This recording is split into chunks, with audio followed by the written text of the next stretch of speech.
There were no witnesses. There was no camera footage and no notepad with a descriptive confession by a courteous perpetrator. What they did know was that Dale, Glee, and Tiffany Ewell couldn't tell them what happened. They had been permanently silenced on Easter Sunday, April 19, 1992. The lengthy investigation began and ended at the epicenter of the tragedy, at East Park Circle Drive in Fresno, California. Dale and Glee Ewell married in December 1961. Dale was a pilot, a flight instructor, and he had a degree in aeronautical engineering from Miami University in Oxford, Ohio. He served in the United States Air Force and thereafter became the owner and president of Western Piper Sales, selling small airplanes. A tall, well-built man, Dale knew how to target ego. This wasn't a business selling life-saving products. Dale was selling status. He was a salesman. He sold the image of owning a personal plane, the desire to look wealthy and amazing. Dale was incredibly successful in his career and put his family in a position of substantial wealth. It is said that his success came through questionable business relationships. Not that they were necessarily illegal, just, well, he wasn't out to make best friends. He was firm and unforgiving, difficult to work with, and customer problems were not his problem. Where Dale was not ever mistaken for a saint, Glee was seen as much the opposite. Their differences balanced their relationship throughout their loving marriage. Glee was described as warm, friendly, and was known for genuinely caring about other people and what was going on in their lives. Glee earned a bachelor's degree in international management from the University of Arizona and received her teaching credential from Fresno State University. She worked as a teacher, and she was a Spanish translator for the CIA for a short time when she was younger. Glee was a member of California's Medical Quality Review Committee and served on the State Bar Board of Governors. She was active in her community, public service, campaigning, and political activism. She had her hand in many community activities and fundraisers, including hosting events in the Ewells' home, where they raised their 2 children. Their accumulation of wealth also allowed Dale and Glee to invest in 320 acres of fig and pistachio trees in Merced County. In 1968, Dale and Glee designed and built a Spanish-themed house and landscape. The 4,000-square-foot home still displays many of those details today. Backsplash tiles, hanging lanterns, a built-in grill, wrought iron fixtures, a replica of a mission well, and a water fountain. An article in the Fresno Bee named it Home of the Week.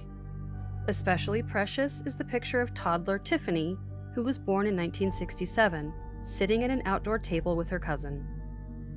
The article came out in January of 1969, and little brother Dana would be born 2 years later, in January of 1971.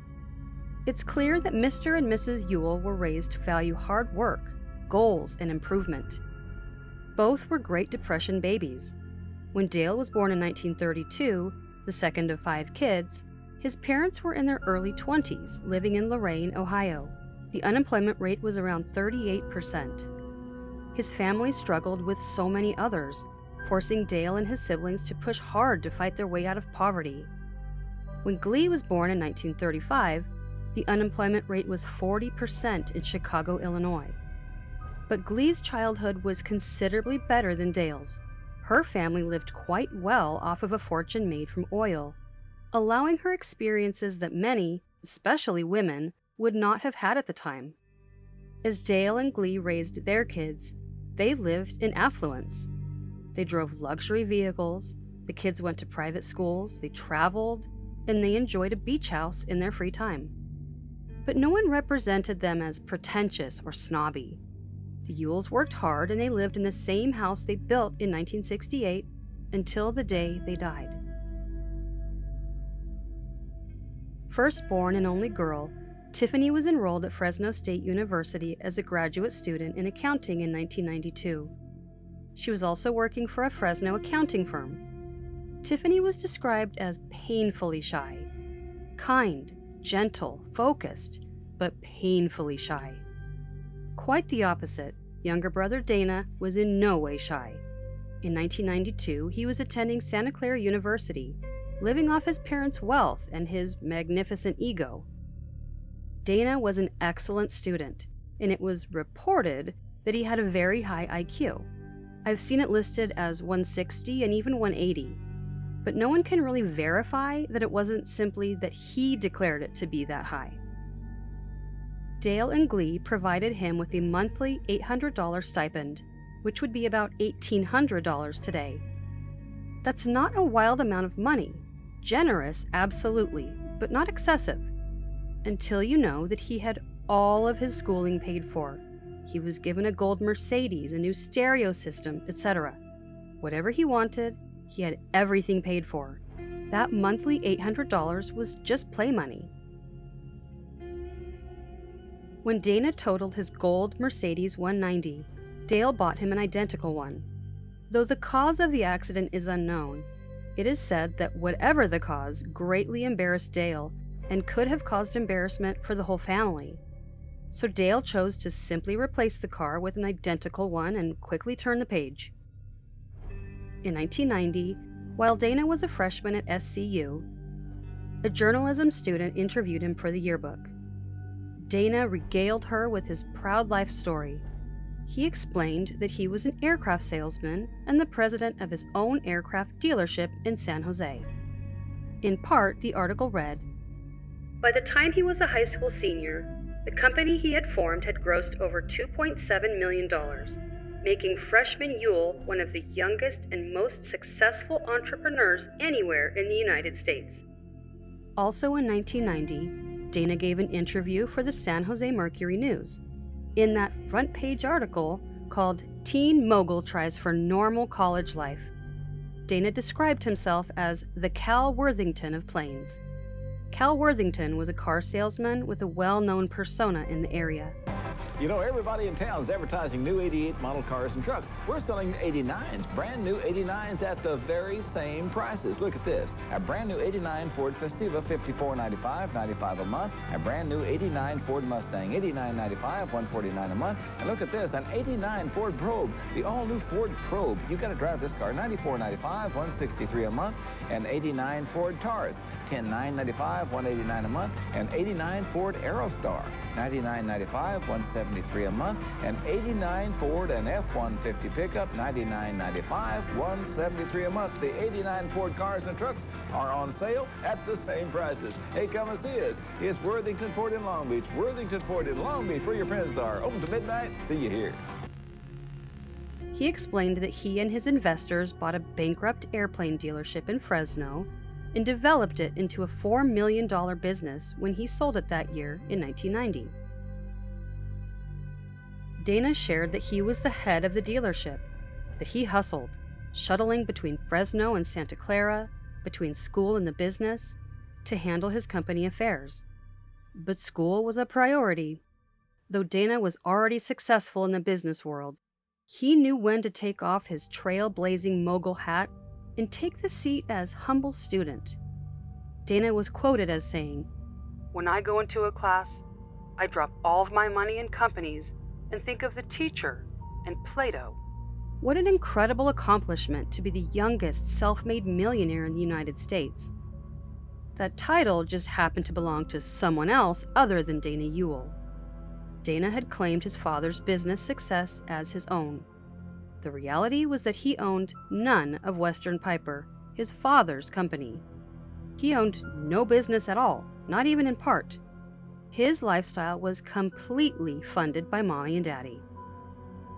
Perhaps Dale and Glee may not have found out about the yearbook interview, but the article about him was on the front page of the San Jose Mercury News. They found out right away, and they were mortified. They modified their estate plan to stop Dana's financial support once he graduated. Otherwise, they publicly avoided speaking of the embarrassing, fictitious articles. Dana did not learn his lesson when he was caught lying. He was also caught plagiarizing a business ethics paper at SCU. Plagiarizing in an ethics course is a bit ironic. In his campus dorm room, Dana had on his wall a picture of Michael Milken, a billionaire who served time for securities fraud. He was also a big fan of Joe Hunt, the convicted murderer from the Billionaire Boys Club. It was said that after Dana watched the series of the same name in 1987, he essentially idolized Joe Hunt and spoke of him often, longing to be just like him. Dana wrote to Joe Hunt in prison and did get a response, but only because he thought Dana was a woman. In the fall of 1991, Dana began dating Monica Zent. Her father, John Zent, was an FBI agent in San Jose. April 1st, 1992, Dana visited the family home and, for unknown reasons, helped his father prepare a financial statement for his parents. The statement he prepared listed the following: $2.6 million in cash, $675,000 in stocks and bonds, $1.1 million in a pension and profit-sharing fund, $1.9 million in farmland, for a total of $7,974,500, over $17 million today. Several weeks later, the Ewell family had plans to spend the Easter weekend together at their beach house in Pajaro Dunes near Watsonville. Supposedly, Dana and Monica thought it'd be the perfect weekend to get their families together. On Saturday, April 18th, Dale, Glee, Tiffany, and Dana, along with Monica and her dad, got together for an early Easter dinner. April 19th, Easter morning, Dale and Dana played tennis together. Afterward, the family, plus Monica and John, had lunch and went for a stroll along the beach. At about 2:15 p.m., the family departed from their beautiful 75-degree weekend by the water. Dana drove to Monica's house in Morgan Hill, and thereafter they drove back to the dorms at school. Glee and Tiffany drove in Glee's Jeep and headed back home to Fresno, about a 2.5-hour drive. They got home at 5 p.m. or so. Dale flew one of his private planes, a Beechcraft Bonanza turboprop, to the Fresno Air Terminal. It was said that he had a fear of having the family travel together, worrying that an accident, whether by car or plane, would kill the whole family. Dale landed at 3:23 p.m. and stopped in at his office at Western Piper before going home. On Easter Sunday, Dale was definitely a workaholic. While there, he made a call to another aircraft dealer before driving home in his Lincoln Continental. He parked in the garage, grabbed the newspapers that had collected from the weekend away, and walked in through the back door. Inside the house, his wife and daughter were dead. On Monday, the day after Easter, Dana contacted his father's business manager, Marlene. He told her that no one was answering the phone at the house. Marlene told Dana that Dale had not been into work, and he had not called her, which was quite unusual. No, not just unusual, that literally never happened. Marlene strongly suggested that Dana get a neighbor to go check on him. It was just so bizarre that she hadn't heard from him. Dana chose not to. The following day, on Tuesday the 21st, Dale didn't show up for work again. They were still unable to reach anyone at the house. Dana then called a neighbor, Jesse, to check on the family. Jesse went to the house where he found the housekeeper, Rosie, and her crew waiting outside. At 9:10 a.m., Rosie used her key to enter the house. Immediately, it was impossible to ignore that things were in disarray. While looking around, Rosie found Tiffany in the kitchen. Tiffany was face down, encircled with blood, her hands beneath her. Rosie ran out of the house and Jesse left to call 911. Police cleared the house, obviously not knowing whether danger lurked inside. Sadly, they found 2 more bodies in the process. Paramedics entered at 9:16 a.m. to verify that the bodies were all, in fact, deceased. All 3 were confirmed to be in rigor mortis.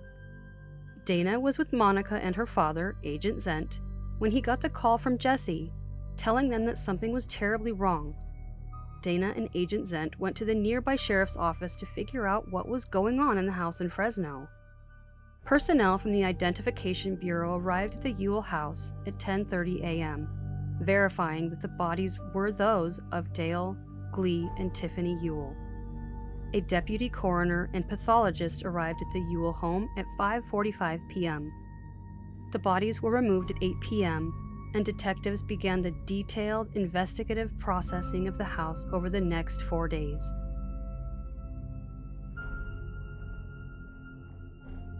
The immediate theory was that whoever killed the family members had been lying in wait. Things had been ransacked, but it didn't seem authentic or useful for the purpose of burglarizing. It's as though the person who ransacked the house did their best to make it look like a movie scene. A movie scene of what angry toddlers would do to a room if they had a new babysitter who didn't give them a Go-Gurt right when they asked for it. The sheets were ripped off the beds, and electronics and cassette tapes and stuff were thrown onto those sheets. The kitchen and the laundry room had also been ransacked. The laundry room?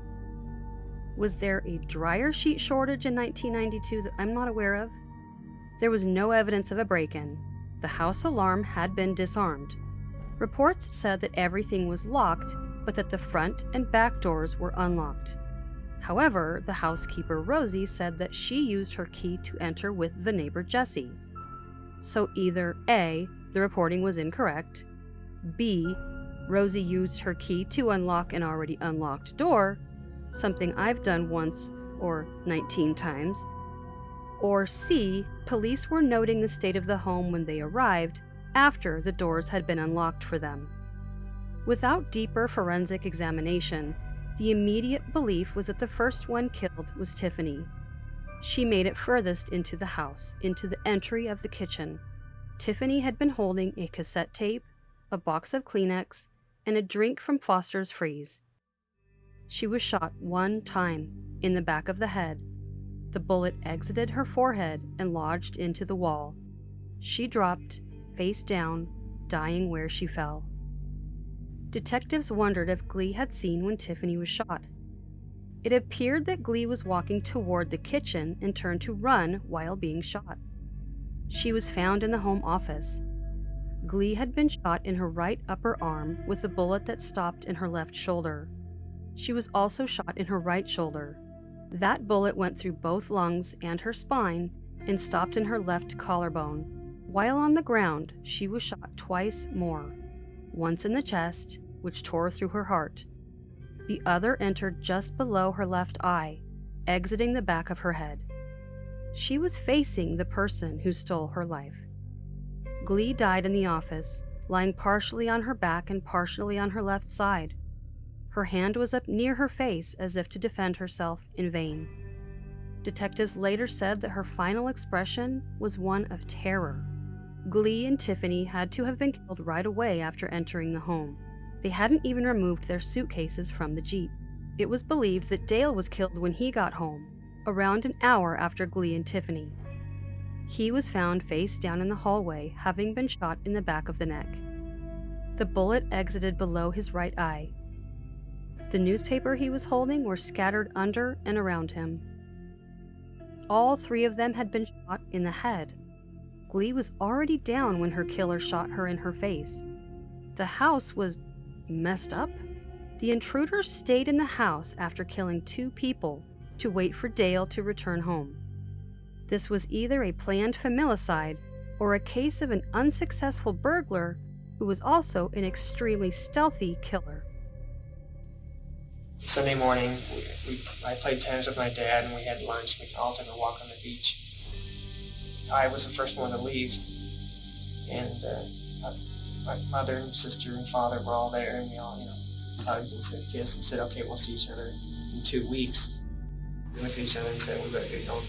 We got stuff to do. And so we got in my car and drove up to school. Do you know of any reason why anybody would want your family dead? Nothing. I still don't know how any of this happened or how my family died or anything of that nature. It's just dead, it's all right.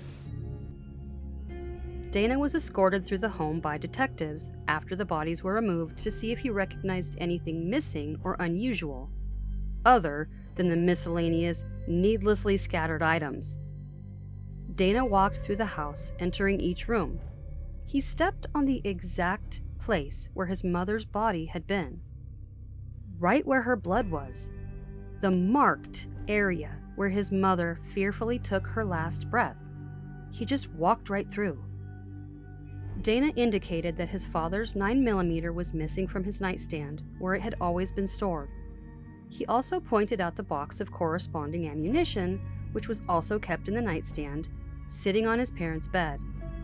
He noted that some of the ammo was missing. Forensic examination of the home did not reveal dramatic findings, though particulates on and around Glee's body were collected.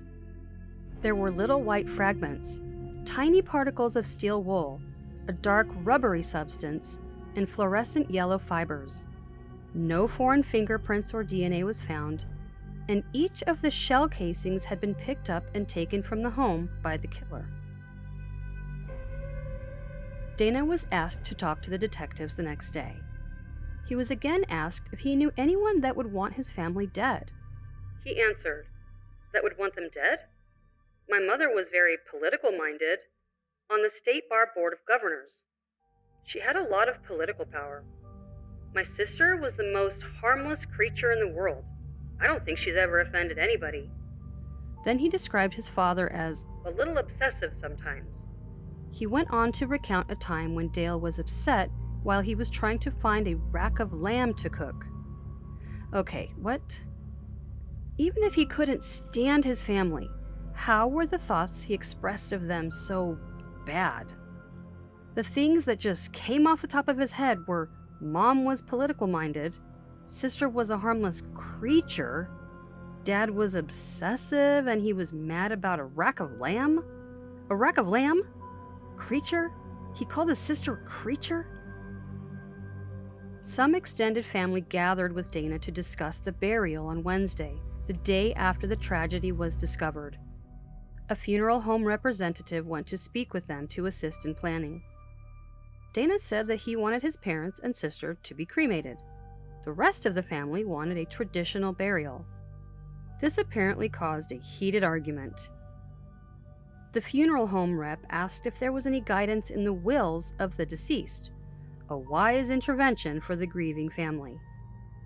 One of Dale's brother was able to track down the wills, but there was no burial instruction. Dana's response was, "Well, what about the money?" In the event of Dale and Glee's deaths, their estate was to be split between Tiffany and Dana. Since Dana was the only survivor, he was the sole beneficiary. But the inheritance was to be disseminated in parts, starting when he turned 25. He was 21 at the time.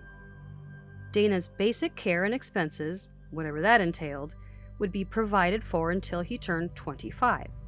From 25 to 30 years old, Dana would receive dividends from his parents' investments, but he would have no access to the principal. He would receive half the principal at 30 years old, then the remaining half at 35. This infuriated Dana. He became visibly shaken and angry. He pounded on a table as he lunged out of his chair and asked why his father had done that. Giving him the benefit of the doubt, I don't believe that it's terribly shocking that Dana was panicking over having just his expenses paid for. He was used to living an affluent life. I can understand a moment of worry about everything dramatically changing. But here's the thing. Dana was also the beneficiary of life insurance policies and bank accounts adding up to about $318,000, which were unrelated to the trust and outside the hands of probate court. Furthermore, Dana was now the owner of approximately $375,000 in certificates of deposit and about $65,000 as a preliminary distribution from the estate. And he was given Tiffany's assets of about $119,000, and within months, he would be able to name himself as the administrator of Tiffany's $310,000 estate. So, shortly after his family was killed, 21-year-old Dana had access to almost $1.2 million, which would be about $2.5 million today. But he would not have immediate access to what would be nearly $18 million today. It was practically psychological warfare from beyond the grave if you think about it. Did they even love him? The family meeting to plan the funeral ended in a compromise. Dana did not have his family cremated, but he did choose the cheapest coffins possible. After all, they left him virtually a pauper. 2 days after the family was found, April 23rd, Dana and other extended family went into the house to gather burial clothing for Dale, Glee, and Tiffany. The following day, representatives from the alarm company arrived to inspect the system. The family had been gone for about 4 days when they returned on Easter Sunday. The alarm was set. So how was it that the alarm wasn't tripped by the intruder? It begs the question, did that seem unusual to Glee or Tiffany that the alarm wasn't set? Did they even have time to notice? After that alarm inspection, the Ewell family home was turned over to Dana. He then requested an inventory of everything that was done and what had been removed from the house during the investigation. Maybe that's normal. I've been fortunate to not have experienced my home as the scene of a triple homicide. It just seems like something I wouldn't even think about until some random day in June when a blue spatula reminds me of a necklace and I realize I haven't seen it anywhere in a while. But that's just me. Dana is the one with the IQ of 180, not me. Dana, now a homeowner, complained to an officer when he discovered that the padlock on the back gate had been cut off by the police. He showed the detective where the key was and was quite upset that no one bothered to ask for help before breaking the lock. It was explained to Dana that when police arrived, they knew that someone was deceased and they were not in a position to ask around for a key to the gate. A detective later said, "Here we are at the Ewell home shortly after the slayings, and all Dana cared about was who was going to fix the damage that the detectives had made while searching for evidence." April 25, 1992, Belmont Memorial Park was the final resting place for two parents and their daughter. They shared a gravestone. Dale was 59, Glee was 57, and Tiffany was only 24 years old. The reverend who oversaw the funeral service called Dale a gentle giant. Glee, the ultimate giver, and he described Tiffany as a delicate flower just ready to bloom. Many attended the shared funeral for the well-respected and dearly loved Ewells, and Dana was the extroverted, chatty host that no one expected to see. One of Dale's salesmen at Western Piper said, "It was very much like a wedding reception. Dale was shaking everyone's hand and making comments about people's jewelry. I didn't see any pining or emotion. That bothered me a great deal." Speaking of Dana, his uncle Richard, Dale's brother, said, "At the funeral, he acted like he was the host of a social event, laughing, very inappropriate, very gross." While chatting with mourners, Dana reached out to his father's former secretary and gasped at her engagement ring. Of the interaction, she said, "He turned over my hand to admire it some more. I was embarrassed for him. It was so odd." But they say everyone grieves differently. The word bereave comes from the root word reeve in Old English, which means to take away or deprive, to steal or to break. The root or prefix be serves to intensify the word to which it attaches. You can almost feel those type of words, like believe, belittle, behave, bereave. Bereavement is the intense feeling of loss.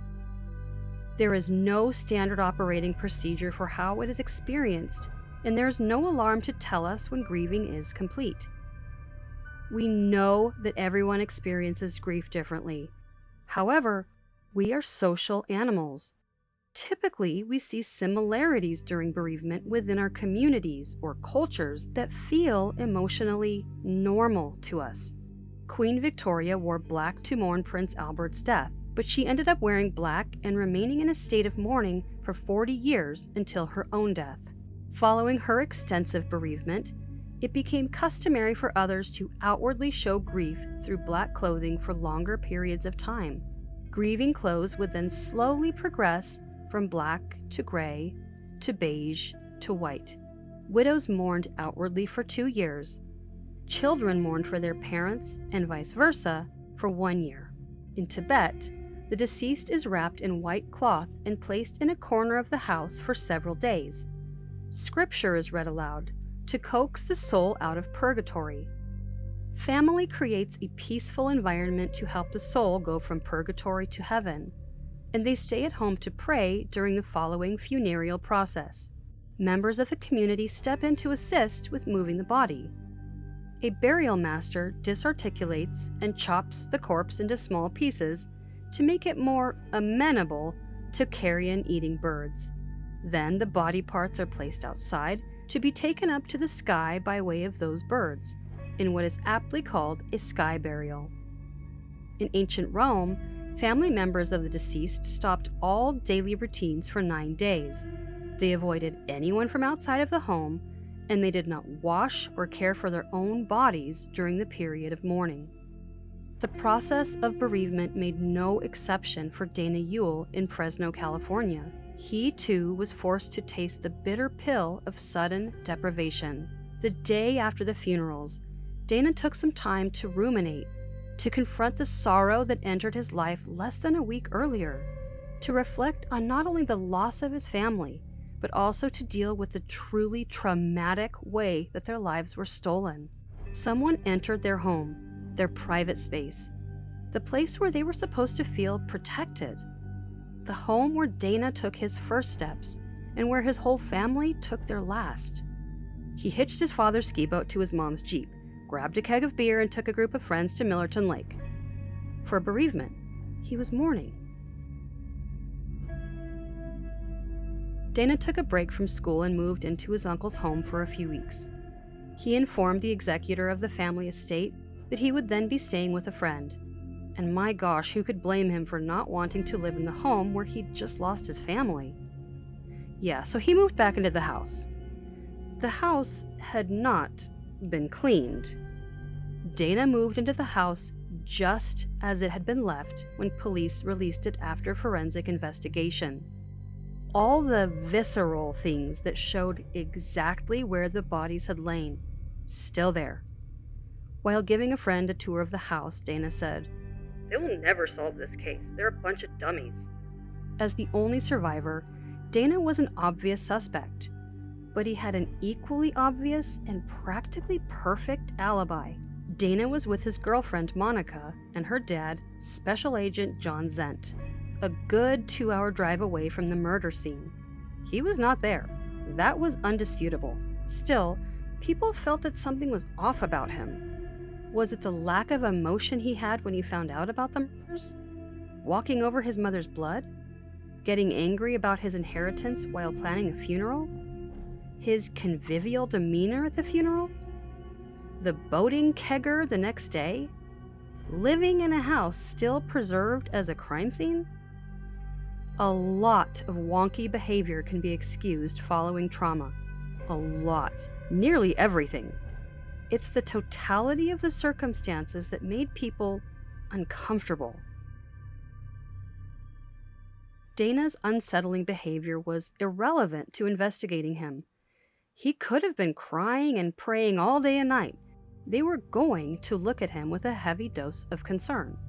Outside of the crime scene, the investigation crept its way forward by looking at the personal lives of each family member. Dana was merely included in that process. At the top of the list of potential suspects to eliminate were business dealings which didn't end well. Dale Ewell owned Western Piper Sales in Fresno, which sells and services airplanes.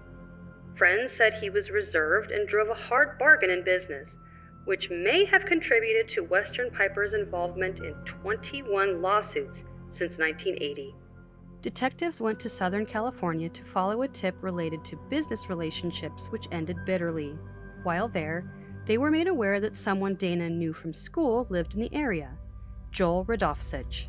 Joel was just another face on a long list of people to speak with. When approached, detectives asked if they could talk to him for a moment. Joel responded with a very normal and completely unproblematic answer. "Why, are you going to arrest me?" They, of course, said no, though I can't imagine the question didn't heighten suspicion. Joel said he really didn't know Dana. He knew who he was, sure, but it wasn't like they were friends. Other than school, we didn't communicate outside of school. He'd heard about what happened, everyone heard, but he didn't know any details. Asked where he was on Easter, Joel said he was at an auto body shop all day. Okay, honest question. Are auto body shops usually open on Easter Sunday? If Joel was basically just an acquaintance of Dana from school, why was his first reaction to being spoken to so exaggerated? If a former roommate of mine had the same terrible experience and police came to talk to me, I feel like my immediate thought would be more along the lines of, I heard about that, what the heck happened? Not, am I about to be arrested? Dana and Joel met at Santa Clara University, as Joel said. They were roommates in the same dorm. That is, until Joel and 2 others were arrested for stealing $4,000 worth of items from the dorm, over $8,000 today, and he was kicked out. But prior to that, people often saw them together. They were described as sort of an odd couple. Dana was this clean-cut, wealthy, outspoken, pretentious guy who wore suits to class. Joel had the look of a skater with shaggier hair. He was quiet and didn't really have friends. People couldn't quite figure them out. Though detectives didn't know much about Joel yet, he was there in Los Angeles with another key person in the investigation, Jack Ponce. They didn't learn about Jack until much later. April 29th, LA was inundated with mostly peaceful protests. As they were in the area, Jack and Joel went up the hill. No, sorry, that's a different story. Joel and Jack went to Malibu to hang out and avoid the chaos in LA. Sitting on the beach, Joel explained exactly what happened less than 2 weeks earlier at the Ewell's home in Fresno. Joel explained to Jack that Dana Ewell was now the sole heir to his family's fortune. The reason he was the sole heir was because the 2 of them conspired to make that happen. Dana promised to split the inheritance with Joel if he would act as hitman while Dana was out of town. By the way, Jack and Dana did not know each other. Jack knew Joel through his friendship with Peter Radovcich. Peter was Joel's older brother. So while Joel and Jack were certainly walking in the same circles, the 2 weren't exactly close. Joel had purchased various things needed to complete the hits, but he asked Jack to acquire a firearm for him. It is said that when Joel originally began explaining why he needed it, Jack cut him off and told him he didn't want to hear anymore. Onto that weapon, Joel asked his brother Peter to solder a silencer. So, sitting on the beach in Malibu, Joel explained what happened with the firearm he'd gotten from Jack, how everything went down. Joel drew a diagram of the house in the sand, noting where things happened. Joel told Jack that he knew approximately what time the Ewell family would be home from their weekend stay at Pajaro Dunes. Joel prepared for his sinister objective by shaving all the hair on his body. He said he knew he'd be in the house long enough to use the bathroom, so getting rid of all hair would eliminate any accidental stragglers which could identify him. Along with the silenced firearm and gloves, Joel also brought with him a piece of plastic to sit on while he waited. He did his best to leave no DNA behind. The plan was perfect. Dana would not be home, he would be hours away with his girlfriend, so he couldn't possibly be accused. Dana would be the only one who lived through the tragedy. He would be the one people rallied around and help recover from their deaths. Joel would be waiting inside for the 3 people who stood in the way of Dana's inheritance, and the only witnesses wouldn't live through the ordeal. Joel explained that Glee and Tiffany arrived first, just as detectives surmised. Tiffany entered the home first. Joel was standing in the laundry room. When she walked by, Joel shot one time, in the back of her head. She dropped. He said Glee must not have heard the shot, nor did she see or hear Tiffany fall, because she continued talking to her daughter. Joel admitted that Glee saw him, that she was the only one who saw him. He said he shot multiple times and then reloaded his clip. He then changed his gloves and waited again, this time for Dale. Approximately an hour later, Dale got home. When he walked past, Joel stepped out and shot. Court documents said, "The father, who was in the hallway, was shot in the throat area and something came out of his eye. Joel said he heard a gurgling sound and there was something oozing out of the eye, which is why Joel thought he was probably dead." Joel explained that he took Dale's 9mm to confuse police. He said that the whole plan went as expected, except that the shell catcher malfunctioned. He collected all of the shell casings and waited until dark to leave the house. He told Jack that he'd have to wait 3 years to split the $8 million inheritance with Dana. He also said, "If there's a God, I'm screwed."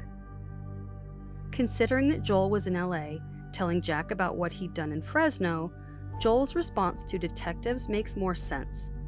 It was less than 2 weeks afterward, well over 200 miles away from the crime scene, when Joel was confronted by officers. Though it was dumb to blurt out, "Why are you going to arrest me?" when asked to simply talk about the Ewells, he likely thought that he really was about to be arrested. Spoiler alert, Jack did not go to the police with the information he was told by Joel. May 15th, just under a month following the murders, Dale's brother, Dana's uncle, offered a $25,000 reward for finding the killer. June 25th, a more regular monitoring of the Ewell home began. Joel, not really being friends with Dana, quickly became an interesting anecdote when the surveillance showed that he was living with Dana, in the house. The housekeeper confirmed that Joel was, in fact, staying in the master bedroom. From the outside perspective, knowing that they were living in the home where 3 people were killed was only part of the Dana-Joel situation. Joel was broke. He wasn't working. He wasn't living off of family wealth. Yet Dana and Joel took helicopter flying lessons. Dana paid for both of their lessons, which cost over $16,000, nearly $35,000 today. Joel continued toward his instrument rating with a goal of commercial rating. The cost would have been over $20,000, over $42,000 today. Either Dana paid or Joel paid, but always in cash, usually in $100 bills. How would he ever be able to explain where he got that kind of cash? And why did Joel lie about his actual association with Dana? I don't for a minute mean that Joel needed to spill his life story to the police. Not at all. But if you are going to talk, if you're going to say even a minimal sort of something, probably don't lie about something so stupid and easily disproven. Unless you want a helicopter spotlight shining down on you, then by all means.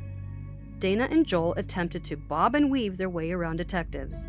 They left from the same places and ended up in the same places, but drove different cars and took different routes, driving erratically along the way so they wouldn't be tailed. Detectives kept watching Dana and Joel, the non-friends who lived together and took flying lessons together. They quickly realized that when they weren't in the house, Dana and Joel communicated through pagers and a variety of payphones using codes to plan it out. When their preferred payphones were generally figured out, a plain-clothed officer would casually pretend to be using the adjacent payphone. On one of the recorded calls, Joel was heard saying to someone, "They think they got something, evidence. They need to make an arrest to take the political heat off of them. They don't have evidence. They will try to catch you in a lie. They might try to plant evidence." On another call, Joel was recorded saying, "They can't tap your phone. It's against the law in this country. If you love me, you won't say anything. They spread lies. They hope to trip you up. They try to catch you in a lie. If you talk to them, they'll mix you up and twist your words. It's puzzling that two intelligent people went through great effort to communicate through pager codes and payphones and use counter surveillance only to arrive at the same places. But they didn't realize that A, it's not difficult to just pay attention and realize they were clearly friends. The neighbors and the maid could literally just use their non-professional vision to see that. And B, it would look really bizarre and throw serious red flags for them to go through such lengths to make it appear that they didn't really know each other when they clearly did. It's not illegal to know people.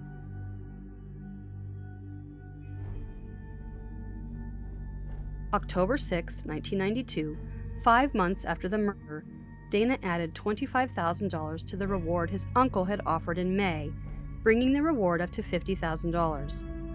It has been misrepresented across various sources that Dana offered the full $50,000, but that's not true. He waited 6 months to match what his uncle had already offered. This seems like it would have been such a simple token to put forth months earlier, to just give an appearance of caring about solving the terrible crimes, having nearly immediate access to hundreds of thousands of dollars from his parents. The Fresno Bee published a front-page article titled, "Detectives Still Digging in Ewell Slaying's Case." The article continued with the heading, "Son Not Ruled Out as Suspect in Slayings." A quote within from Dana's attorney read, "Dana feels that he is being scapegoated because the investigators have been completely ineffective in finding and prosecuting those responsible. If, in fact, the sheriff's office is not intending to spread these rumors, then they should make it clear on the record that Dana is not a suspect." Directed toward detectives, the attorney wrote, "Dana Ewell adamantly denies any participation in this heinous crime. He has cooperated with you in spite of the fact he considers your investigation and innuendos to be unprofessional and offensive. If you intend to prosecute Dana Ewell, there are legal procedures. If you intend to just harm him by rumor and innuendo, please be advised that he is prepared to seek every legal remedy for your actions." That article then says that detectives didn't consider Dana a formal suspect, but say that he hasn't been ruled out. Pretty standard. Also in November, Joel moved to Los Angeles. He stopped his flying lessons in Fresno, but did resume them in LA over the next couple of years. There are varying accounts of how much he paid, because he always paid in cash, but it would have cost a minimum of $43,000 for the certification he received, around $93,000 today. Joel was still unemployed. November 20th, 1992, Dana went to the sheriff's office to get a weapon that had belonged to his father, which had been removed from the house during the investigation. Detectives told Dana that they were concerned about Joel and wanted to talk to him about Joel. Dana responded, "I'm out of here. I got what I want." One of them told Dana that they really needed him to cooperate in searching for the murderer. Dana simply said, "I have been," and walked out. John Zent served in the U.S. Army for 2 years, after which he worked for the FBI from 1971 to 1997. There, according to his LinkedIn, he handled a wide range of mild to very serious matters. In 1993, an ex-Egyptian army captain was caught by Royal Canadian Mounted Police, trying to smuggle a member of Al-Qaeda into the United States. After being detained, an FBI agent personally vouched for him, allowing for his release from RCMP custody and into the FBI's custody. That agent was John Zent. The man he vouched for was Ali Muhammad. A well-known author and journalist, Peter Lance, wrote an in-depth book about Ali Muhammad called Triple Cross: How Bin Laden's Master Spy Penetrated the CIA, the Green Berets, and the FBI. The following are excerpts from an interview Peter Lance gave.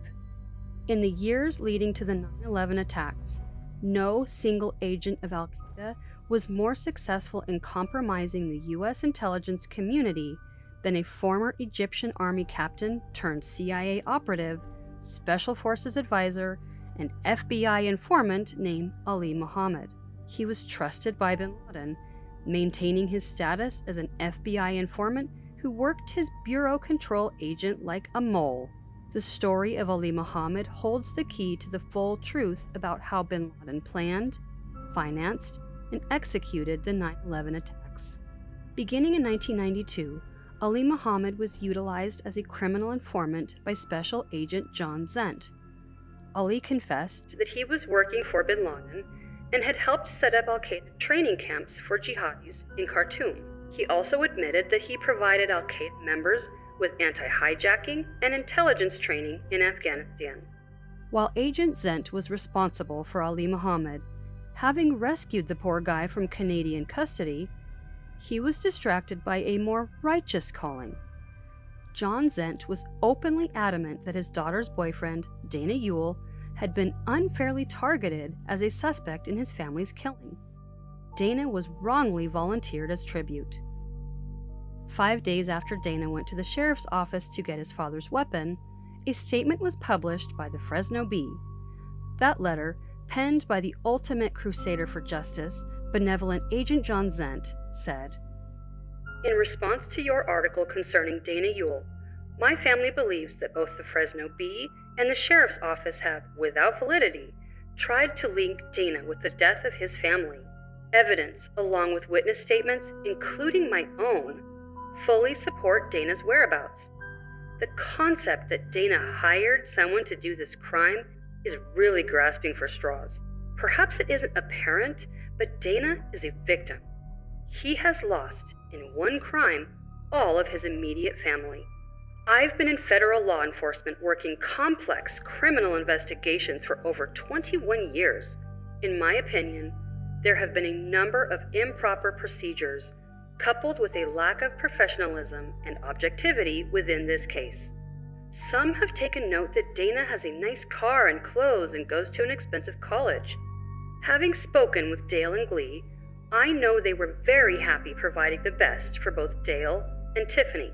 The fact that the Ewells had significant financial resources simply made it easier for them to give the best to their children. That is an action any parent would do if money wasn't the issue. Without question, Dana has suffered a great loss, compounded by those who would link him to this crime without any factual basis. Eventually, someone will be caught who will explain the events surrounding this sad crime, usually after getting off the hook for some other crime. Until then, idle speculation or unfounded implications should be avoided by all. Put yourself in Dana's shoes. He would gladly forego all the money to simply again be with his family. Our family supports and loves Dana as part of our own.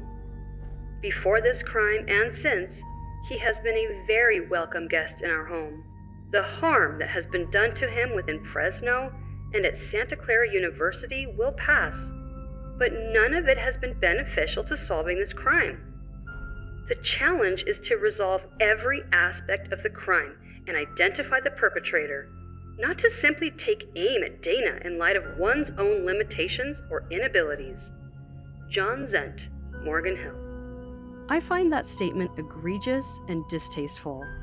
There's innocent until proven guilty, and then there's a pontificating guru FBI agent preaching to the lowly citizens around him. I don't even see how that type of public statement was even ethical. Our First Amendment rights are vital and sacred. I have no problem whatsoever with John Zent openly saying that he believed in the innocence of his daughter's boyfriend. I do have a problem with Special Agent John Zent declaring that Dana Ewell was innocent. Dana's attorney made his statement November 1st. Detectives are completely ineffective, unprofessional, and offensive. FBI Special Agent 007, arbiter of truth and provider of all you need to know, John Zent, chimed in to say, "I'll see your insulting outrage, and I'll raise you improper procedures, lack of professionalism and objectivity, speculation, unfounded implications, limitations, and inabilities." The unsavory level reached Death Valley temperatures with these two. Is this a good time to mention that Agent Zent openly referred to the detectives as Bert and Ernie? And that Dana referred to them as Mutt and Jeff? I'm just not sure when to bring that up. Dana wasn't even a formal suspect. He just hadn't been made not a formal suspect. And that wasn't good enough. The outrage and mockery simply did not fit the state of the investigation and was quite disrespectful to those who were mourning and scared. Where was the call for witnesses or help in assisting? Where was John Zent's hope in solving the murders of the Ewells, the people he was with during their last days alive? It simply doesn't exist. 3 months after John Zent wrote his "Trust me, I'm in the FBI, I know the things" letter, his informant/spy, Ali Muhammad and friends, detonated explosives in a van under the North Tower of the World Trade Center in February 1993. Peter Lance's investigation summed it up this way. Within months of taking on Muhammad as a source, Zent is embroiled in a grisly triple murder case. He becomes the primary alibi witness for Dana Ewell. The multi-year investigation consumes much of Zent's attention at a time when he is responsible for monitoring Muhammad. Meanwhile, as detectives continued to piece together their investigation, Dana attempted to take over his father's role at Western Piper. One of Dana's salesmen said of Dana, "He came in the first few months and acted like he owned the place, but that didn't set well with the employees. He didn't have the experience to own it." He used his father's office. He also began driving his father's car in favor of his own Mercedes. And he stopped using his own briefcase and instead used his father's briefcase. He was appointed to be vice president and worked quite hard at calling Joel and his friends. Dana issued a statement in anticipation of the anniversary of the murders. On April 19, 1992, 4 wonderful lives ended in tragedy. My father, my mother, and my sister were brutally murdered. My world was shattered, and my life was changed forever. The reality of a loss like this can hardly be imagined even after this length of time.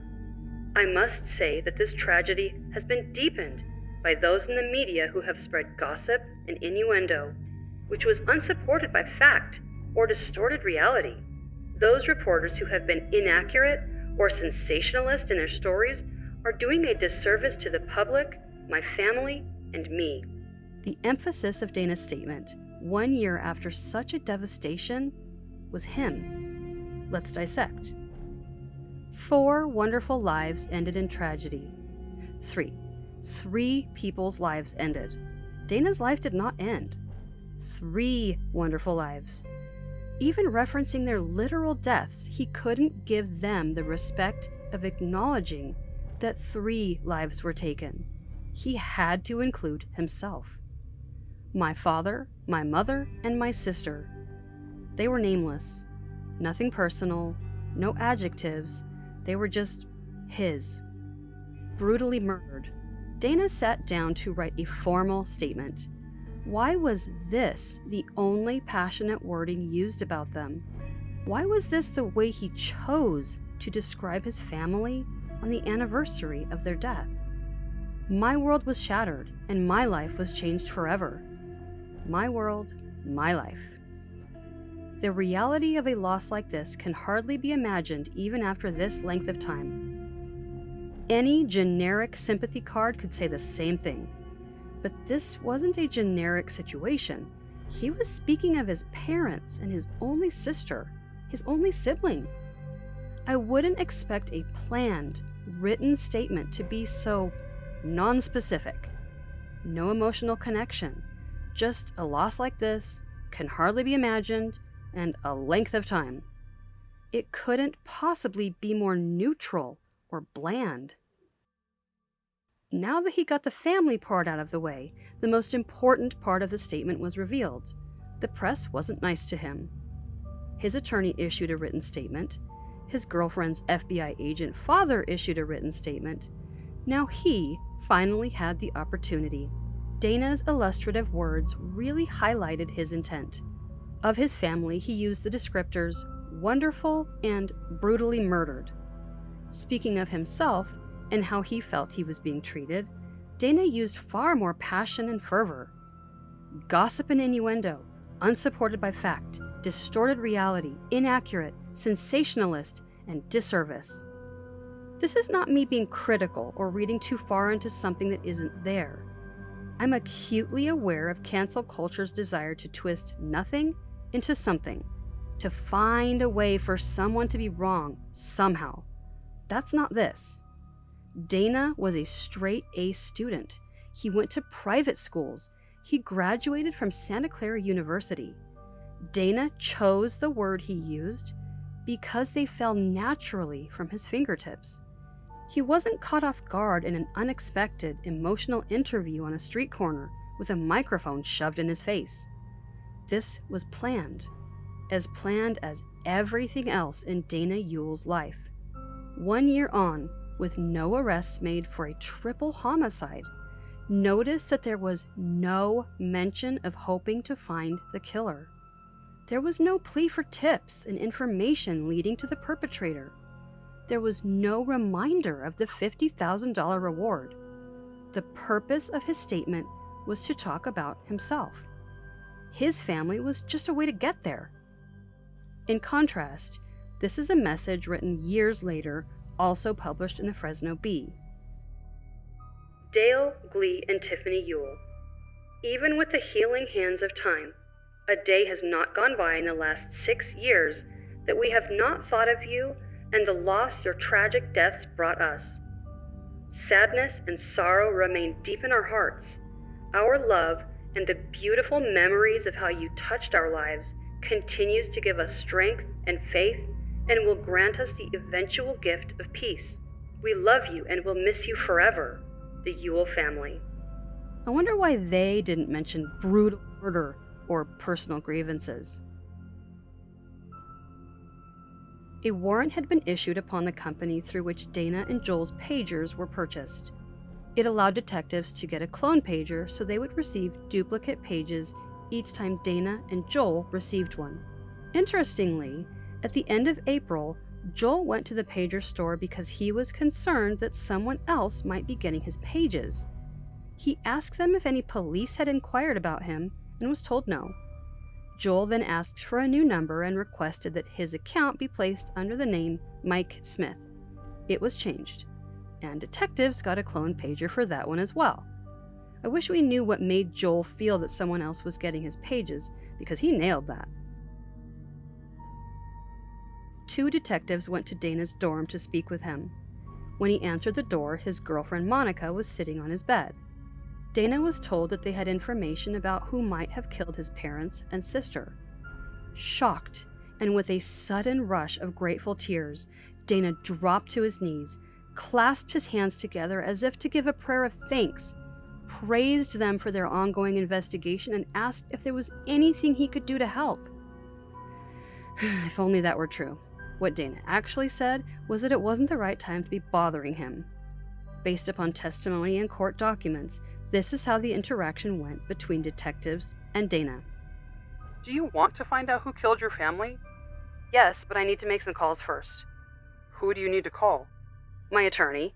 And I don't want to talk with you anymore. Did you enjoy the campus? Yes, I did. Good, because I made a report at the police department against you for following me. Well, call us when you're ready to find out the information we have. This is not the appropriate time or place. How would you like it if somebody came banging on your door at 11 at night? It's only 8. We do this all the time. Usually people want to get information about who killed their family members. Dana started closing the door. By the way, just so you know, the information we have leads us to believe that Joel Radovcich is responsible for killing your family. He closed the door, reiterating that it wasn't the appropriate time to talk. June 3rd through June 15th, 1993, detectives conducted further surveillance on Joel, who was living with his mother in LA. On the 3rd, Joel was paged by Jack Ponce. The following page was for a payphone at the San Jose Jet Center. 10 minutes later, Dana was seen at that payphone. A nearby officer, pretending to be a random citizen, heard Joel ask Dana, "Then why don't they just pick us up? I gotta talk to my guy and see if they can actually charge me with something in that 3-shirt deal." I can't imagine what Joel meant when he was talking to Dana about being picked up for a 3-shirt deal. Maybe they were planning on shopping at Ralph Lauren and charging the clothes on a credit card. The ongoing pages and multitude of payphones officially put Jack on the radar. Later that month, the sheriff's captain wrote a letter to the Ewell family's probate lawyer saying, in part, "It is the position of our department that Dana Ewell is to be considered a prime suspect in the investigation." October 29th, detectives searched Joel's mother's home for the first time. In November, police formally announced that Dana was a prime suspect. November 15th, Dana and Joel enrolled with Aqua Sports in Fresno for scuba diving lessons.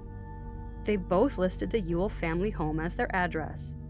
Joel still had no money, so Dana was paying. They both took the same classes, in the same pools, at the same time. They performed open water dives and were awarded their certifications on the same day. Dana and Joel were still communicating with pagers and payphones, and driving different cars and driving different routes. Dana was told by investigators that Joel might be involved. Dana kept paying for extravagant expenses for Joel, and Dana was announced as a prime suspect in his family murders. What this all comes down to is that certifying and scuba diving together was perfectly normal. Dana continued to work at Western Piper until it sold in January of '94. Though he was living lavishly, Dana wasn't one to sit back and enjoy the scenery. He wanted to be rich, yes, but money was only part of it. Dana wanted the name, the success, the high he got from those interviews he gave at SCU and the San Jose Mercury News. He still very much needed that. He continued to search for professional opportunities. In September, Dana wrote a letter to Human Resources of Creative Artists Agency, a Hollywood talent agency. Dana was applying for a job. His employment letter read, "My name is Dana J. Ewell, and I am a very aggressive young businessman. After trading equity options in high school, I took my profits and purchased a failing aircraft dealership. After turning the business around, I sold the dealership, tripled my money, and became a teenage millionaire.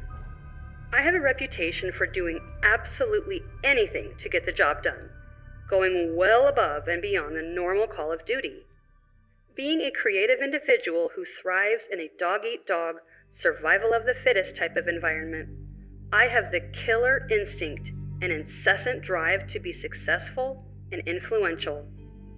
Dana seriously used the fake teenage millionaire story again. October 4th, Dana was granted an interview with them. Notes from that meeting said, "Met with Dana. Smart, but extremely eccentric. Talks very quickly and does not listen at all." The words "at all" were underlined 5 times. They were underlined 5 times. I don't think I've ever underlined anything 5 times.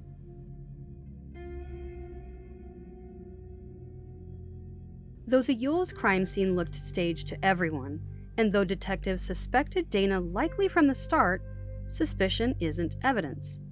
There was a ton of circumstantial evidence, and further analysis unraveled problems with the crime scene. Joel, Jack, and Dana knew that the ammunition used that Easter evening was not fired from Dale's missing firearm. Now the detectives had scientific proof. Dale's 9mm Browning had grooves that would cause discharged ammunition to spin 1 full rotation for every 10 inches it traveled. The firearm used on Tiffany, Glee, and Dale had grooves that would cause ammunition to spin 1 full rotation for every 12 inches. The bullets were not discharged from the missing firearm. When the bodies were discovered, Dale's box of ammunition was found on the master bed, conspicuously open to show that some were missing. That ammunition Dale's ammunition were the rounds used to take 3 lives that day. They had been kept inside Dale's nightstand, along with the weapon. Dana pointed that out to detectives the day the bodies were found. Neighbors in the quiet neighborhood heard no shots fired that Easter Sunday. They heard nothing at all. And forensic examination showed that there were unusual markings consistent with the use of a silencer. If a silencer was used, then the intruder was prepared. If they were prepared with their own modified weapon, why wasn't it already loaded? Or, if it was loaded, why did they remove their own ammo and instead use Dale's from the master bedroom nightstand? How did they know that they'd be able to find the ammunition in the home, let alone in that back bedroom? And if the burglar was shocked by Glee and Tiffany, then why did he remain in the house for about an hour until Dale arrived?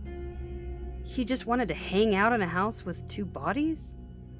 And why didn't the burglar, steal more? Where was the burglary part of the burglary? And he waited around for Dale. Why exactly? He tossed stuff around the house but didn't take any of it, except for Dale's firearm, but not his ammo. And he picked up the shell casings from the ammo that came from inside the house. Why exactly? And this guy also just got really lucky that the alarm wasn't set. None of that made any sense, unless burglary wasn't the intention that day. Additional agents were called to assist in the investigation. March 1995 began a rapid escalation of action in the Ewell family murder case. March 2nd, a second search warrant was obtained for Joel's mother's home. In their search, detectives found a container of drill bits which held vital, tangible inventory of proof. It turned out that tiny pieces of evidence were the chewing gum keeping the enormous dam from bursting. The container of drill bits held drill shavings, little white fragments, small pieces of steel wool, a dark rubbery substance, and fluorescent yellow fibers, the same particles found on the body of Glee Ewell. Nearby was a book on how to make silencers. The items needed were PVC pipe, steel wool, and tennis balls. The drill shavings in the container were determined to be chrome molybdenum steel, the same as Green Mountain gun barrels, like the one used to take 3 lives on Easter Sunday, 1992. Arrest warrants were obtained that day, March 2nd. Joel Radovcich and Jack Ponce were taken into custody. Also that day, Dana coincidentally left town. Alerts were broadcast that he was wanted. March 3rd, Jack confessed that he provided Joel with a firearm and explained that it had been dismantled and hidden. March 4th, Dana surrendered to the Long Beach Police Department. He claimed that he had no idea they were looking for him. When taken into custody, Dana was described as wearing a crisp, pink, button-down shirt with the Polo Pony logo. Also that day, Jack showed detectives where he'd buried the barrel of the gun, the only piece of the firearm that was ever recovered. The arrests were announced at a news conference. Agent John Zent told the press that the FBI instructed him to stop discussing his views of the case. March 6th, the Ewell family probate lawyers froze Dana's accounts. March 7th, Peter Radovcich, Joel's older brother and friend of Jack, was arrested.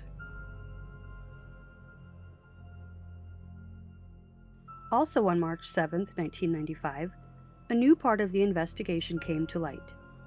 Glee's mother, Dana's grandmother, also named Glee, was in her 90s. She had been living long-term in a convalescent home in Turlock, about an hour and a half away. Shortly after the family was killed, Dana was made her conservator and given access to her $400,000 estate to pay for her care.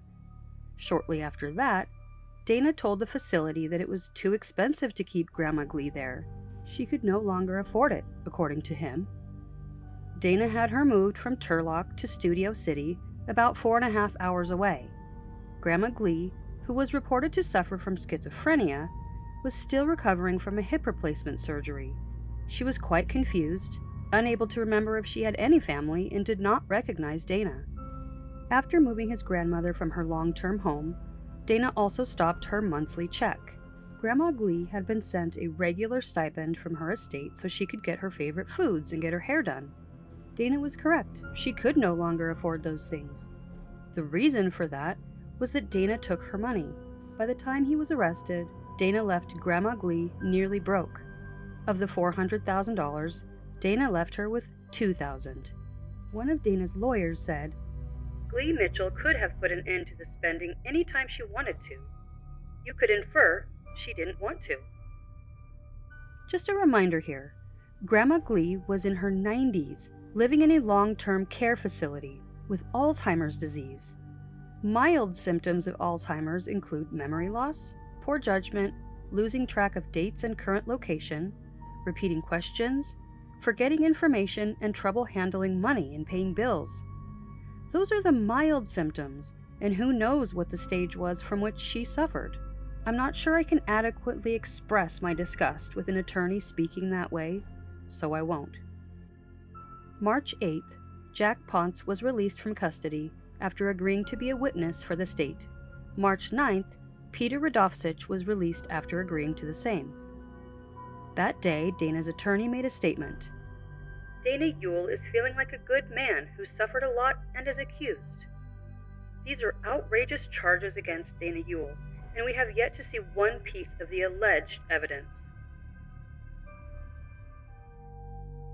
3 years to the day after the murders, April 19th, 1995, a major tragedy shook the country. Timothy McVeigh and Terry Nichols conspired together, gathering explosives to detonate at the Alfred P. Murrah Building in Oklahoma City, Oklahoma. Incensed at how federal agents handled, or mishandled, the 11-day siege in Ruby Ridge, Idaho, and the 51-day standoff in Waco, Texas, they planned for revenge directed at a government building. 168 unsuspecting people died that day. A federal judge ruled that perpetrators Timothy McVeigh and Terry Nichols should be tried in separate trials, and that doing otherwise would risk unfair trials for each. That ruling became a talking point for Dana and Joel's attorneys, who sought to separate their trials. The judge ruled that they would be tried together if the state could give enough proof that would show they were co-conspirators, and they did. The nearly 6-month trial garnered a great deal of attention. An associate producer for Inside Edition called the crime sexy, holding all of the juicy ingredients of a compelling case. And to think I had almost forgotten how tasteless tabloid news was. The reason why this crime occurred is the obsession of Mr. Ewell's with money and his desire to not only have it, but to look like he has it. To live this fantasy that he lived for 4 years. This fantasy that, in all likelihood, was going to have to come to an end upon his graduation, and his being removed from the lap of luxury, so to speak, that was his college years. Dana's defense did no dancing around their theory. They said that there were 2 conspirators in the death of the Ewells, Joel and Jack. They planned and followed through with their twisted, selfish plot to gain the Ewells' money, not Dana. How exactly would they get Dana's family's money? Easy. Joel and his brother's friend Jack knew somehow that Dana would be gone when they planned the 3-shirt deal. That was important because Dana had to inherit their money, so he definitely needed to be alive. Then Joel and Jack would blackmail Dana, somehow, for the money. Dana did not conspire with Joel, and he certainly did not help him enter the home. The disarmed house alarm was easy-ish to explain. Joel either climbed down through a skylight in the roof, or he snuck in behind Tiffany and Glee. Either way, one of the Ewells unlocked and disarmed the house. The roles of Jack Ponce and Peter Radovcich were not trivial. They did play a role in the conspiracy. It is, however, important to realize that they were not key actors. They were irresponsible. They should have asked questions ahead of time, and they should have spoken up when they realized what happened. It was unacceptable that they participated in any way. But legally forgiving their actions allowed the two of them to speak openly, to fill in the parts of the picture with more defined color, without the fear of self-incrimination. A portrait of the Ewell family needed to be permanently replaced with one of just Dana. Dana couldn't paint it himself, but he knew what he wanted, and he was willing to pay for it. Dana hired Joel to be the artist. Before Dana sat down to pose, Jack and Peter entered the room to hand Joel the paintbrush he needed to complete the specific portrait. Joel accomplished the job. Dana Ewell was now the only one in the picture. He could place the portrait of himself in the home that now belonged to him only. When he was done, Joel returned the paintbrush to Jack and Peter, who then threw it away. Dana's defense used every opportunity possible to make their immunity deals appear ominous, to tug at the heart of fairness. Those guys can't get in trouble no matter what they say. What if they're hiding something else and now they can't get in trouble at all? It was a worthy strategy in the quest to evoke reasonable doubt in the minds of the jurors. I think they made a key mistake, though. Jurors, people, know that other people can make stupid choices. Dana's team didn't need to prove his innocence. The defense never does, of course. But they failed to understand that pointing in another direction had to make sense. It had to be logical. If the jury doubts just one part of the state's theory, it could mean a full win for the defense. But the plea deals for Jack and Peter were not OJ's glove.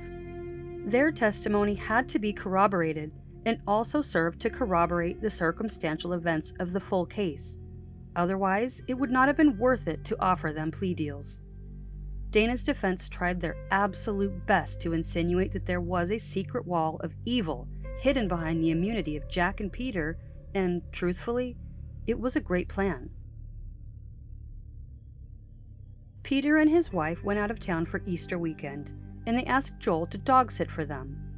They returned Easter morning and Joel was still there, but left when they went to get lunch. Joel came back to their apartment around 10 p.m. the night of April 19th and appeared calm and normal.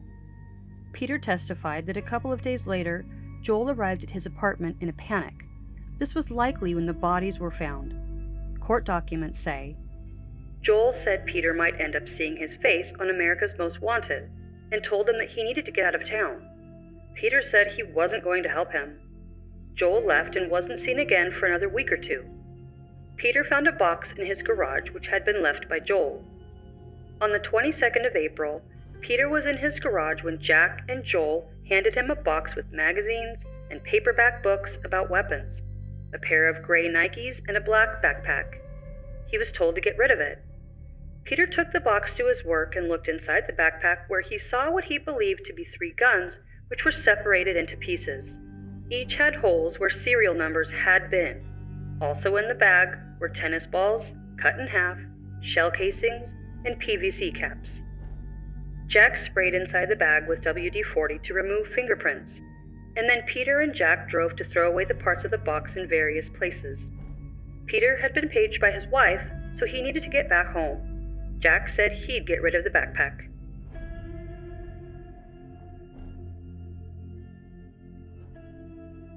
Dana's uncle testified to Dana's behavior in those few days following the tragedy, specifically when Dale and Glee's wills were read.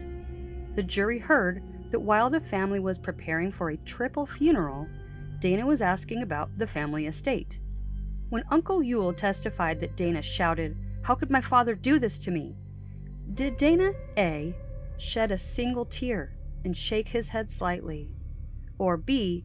yell whisper, "Liar!" loud enough for the entire courtroom to hear? I don't want to spoil it, but it's not A. I'm sure that it was difficult for the jury to picture Dana yelling at Uncle Ewell about his inheritance once they heard him holler out liar, so that was a good move. But Dana's attorney seized the moment to show his exceptional skills. His entire legal career prepared him for this very situation. It all came down to the law, or not so much law as legal strategy. Well, I guess I'm just not sure how to categorize instigating and engaging in a shouting match with the witness who lost 3 family members who had to testify against his own nephew. The lawyer and Uncle Ewell ended up in such a heated shouting match that the judge slammed his hand down and yelled, "Listen, I don't know if the sheriff has room across the street, but if they do, we might just be utilizing it. They combed. The jury was dismissed early that day. Testimony was given by the reporter who interviewed Dana for the San Jose Mercury News. The jury heard of Dana's representation that, as a teen, he had purchased a bankrupt airplane dealership and flipped it into a $4 million company. Dana's defense objected to the article being admitted, calling it baloney and saying that it was all a guise by the DA to get into character. He wasn't wrong. Lies don't make a killer, but those lies did provide a window into Dana Ewell's character. That fabricated story did not just represent Dana as a self-made, wealthy college student. Anyone can lie about how much money they have or exaggerate the success of their business. Many do. It wasn't just that. In this fabricated life/business story, Dana had already eliminated his father before he was even gone. He claimed his father's life, his father's business, and his father's fortune as his own. It was essentially a trial run, saying it out loud before following it through with the real thing. The state posited that the interviews that Dana freely and intentionally gave did not just tend to show that he had poor character, but that he had a mindset on coveting his father's aircraft business. Not 25 years from now, when one might normally expect to inherit, but right then. A schoolmate testified that she had known Dana since they were in kindergarten. Asked for her opinion about Dana, she said, "I have never known anybody like Dana, in the respect that when one judges their life's worth or life's value, nobody has come close to Dana in the people that I have come in contact with and have been friends with, to where money has been the single most important determining factor of one's value." A friend who expressed that he had been Dana's best friend since 1984 testified of Dana's obsession with money. Now, based on this association with Mr. Ewell over these years, were you in a position to be able to determine what his interest or degree of interest in money or wealth was? Yes, I was. In your own words, could you describe the degree of Dana Ewell's interest in money as compared to other people? He's the greediest person I've ever met in my life. In your opinion, or based on your observations, did Mr. Ewell seek to convey a position of money or being from money? Oh yes, he wanted to be very flashy with his money. Did you ever describe that character as Dana Ewell wanting you to think that he was as rich as God? Rich or richer.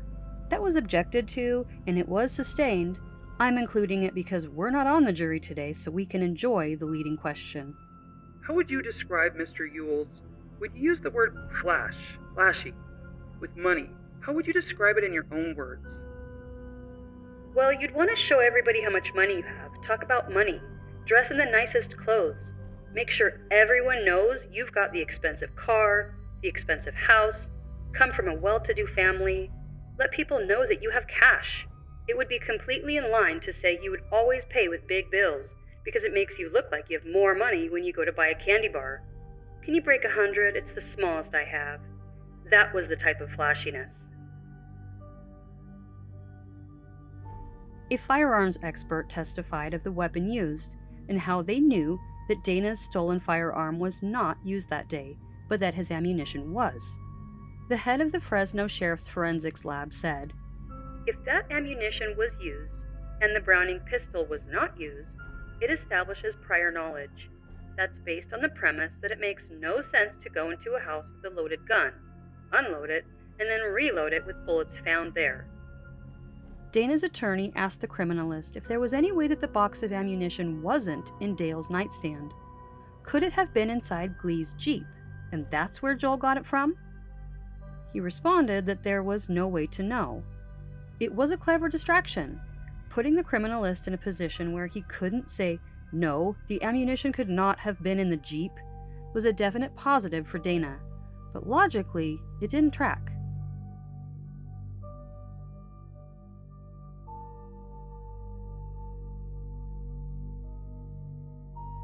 To try to counteract the prior knowledge concept, Dana's defense had to toss out alternate theories. Because it is not the defense's job to present the logistics of alternate theories, they didn't delve into them. and the state's concern was proving what actually happened, so the alternate theories were not explained. So I'll test them.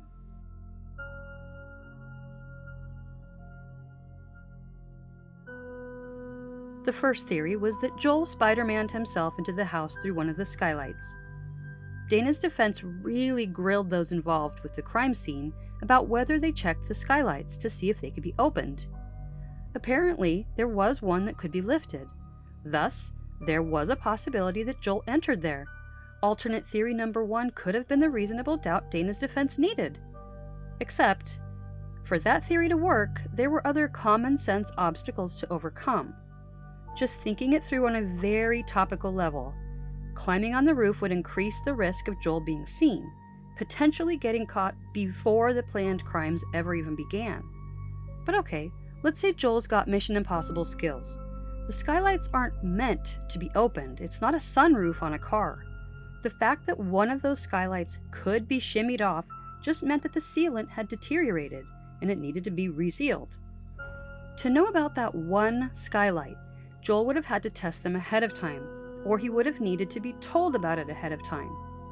If Joel had previously tested them, that would mean previously climbing on the roof, adding an additional chance of being caught pre-crime. To avoid that risk, someone would have had to tell him that one of the skylights could be displaced. Now, maybe Joel and Dana had a different friendship than I ever did when I was 21 years old. Maybe they often spoke of the importance of resealing skylights, and Dana unintentionally revealed that his parents had not been vigilant about their roof maintenance. Maybe that's an IQ of 180 type discussion that I'm too simple-minded to grasp. Okay, but if Joel had not done pre-crime roof surveillance, and if Dana hadn't shared that there was only one skylight with weakened sealant, the only remaining option was taking a game day gamble.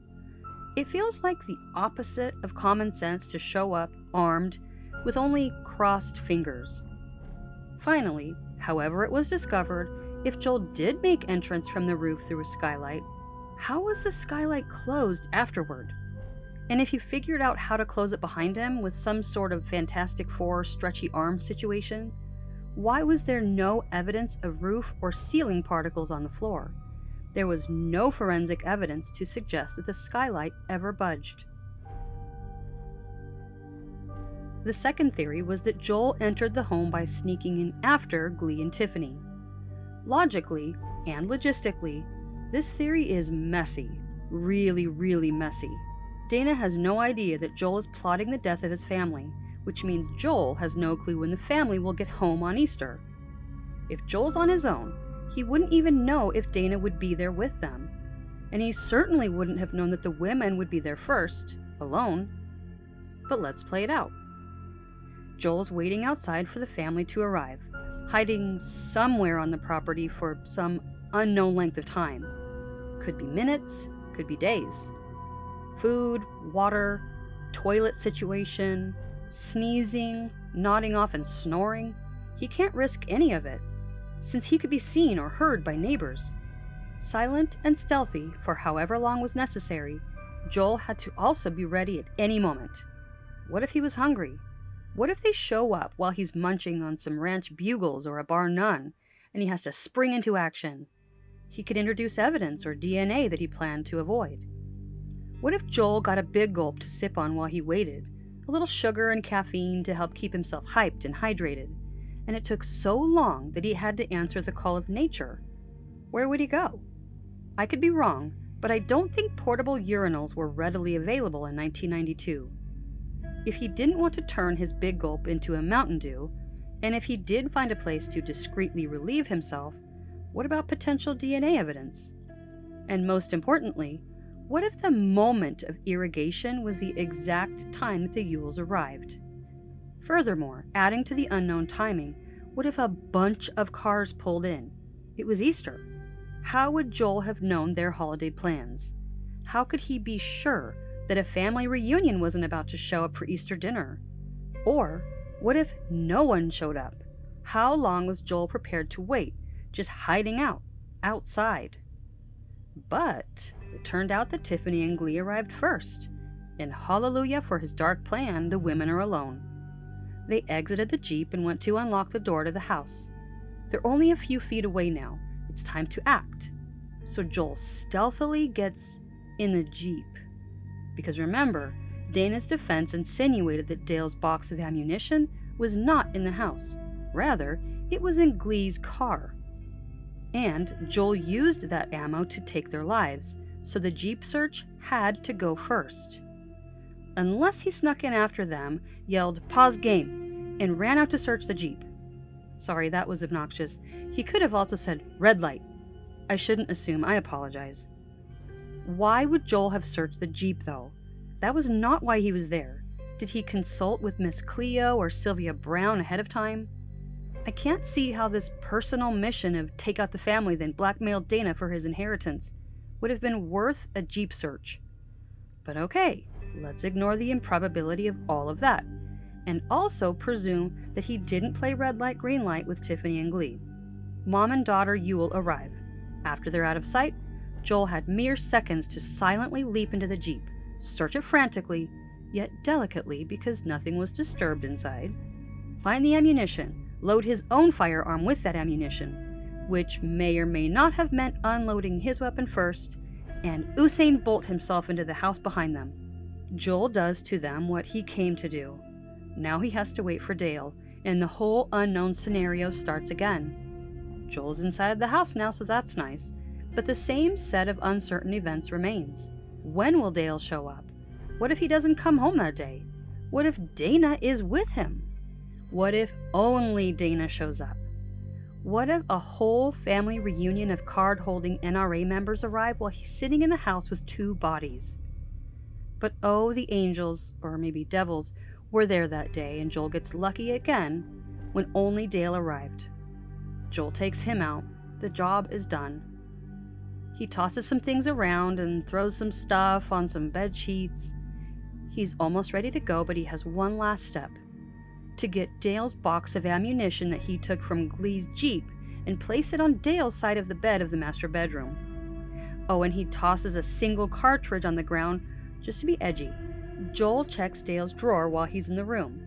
He's lucky enough to find a firearm. He pockets that. He didn't steal the ammunition, though.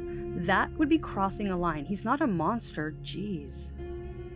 The day the bodies were found, Dana told detectives that Dale's firearm was missing from the nightstand and that the box of ammunition on the bed was also kept in the nightstand. Dana must have simply forgotten that sometimes his father kept his ammo in his mom's Jeep, so it was probably just so obvious he didn't even think to mention it. I don't know a lot about firearms, so I can only guess that it's common to keep a box of ammunition in the car while on vacation. Clearly you wouldn't want to keep it at home. What if someone breaks into the house while you're gone and finds the firearm? Would you want an intruder to also have the ammo? That would be unsafe. So if you're traveling to your beach house and someone tries to mess with you, you could always just reach down into that box, grab a fistful of rounds and throw it at them. Literally nothing could be better protection while you're on the road. Based upon these alternate theories that either Joel hoisted a skylight or snuck in with Glee and Tiffany, it is clear that Joel could have easily worked it all out on his own. It does make sense, if you don't think about it at all. Testimony had been given by two different flight schools which had been attended by Dana and Joel. The lessons cost approximately $33,000, about $66,000 today. Various witnesses, including his mother, testified that Joel had no money, no job, and he wasn't given any money by his parents. Agent John Zent testified. He said, "Hi Dana, good luck," when he walked past him to and from the stand. He testified that the day the Ewells were found, when Dana was asked to walk through the house to see if anything seemed amiss, that was the day that Special Agent J.Z. began questioning their competence. That was when he began referencing the detectives as Bert and Ernie.